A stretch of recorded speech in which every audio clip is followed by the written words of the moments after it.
Trudeau found a welcoming crowd amongst engineering students who showed their work to the Prime Minister. Reporters then pressed Trudeau about Justice Minister David Lamedt's comments at last week's Assembly of First Nations Special Chiefs Assembly in Ottawa. Lamedt was asked to rescind the Natural Resources Transfer Act, but he would commit only to looking at the agreements, something the premiers of Saskatchewan and Alberta were not happy about. Both have enacted legislation asserting their control over provincial resources. Trudeau says he wants to work with the premiers and Indigenous leaders on issues of reconciliation.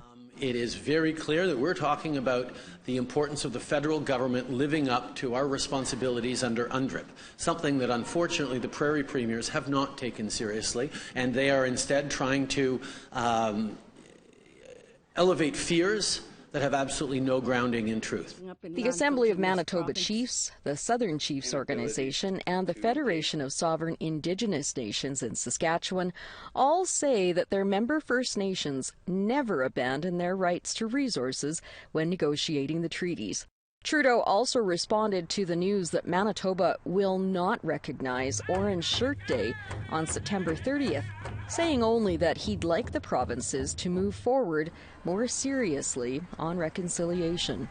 We certainly hope that provinces would realize their responsibility in the path of reconciliation and take on the actions laid out in the calls to action, but those obviously are decisions for the provinces to make. Leanne Sanders, APTN National News, Winnipeg.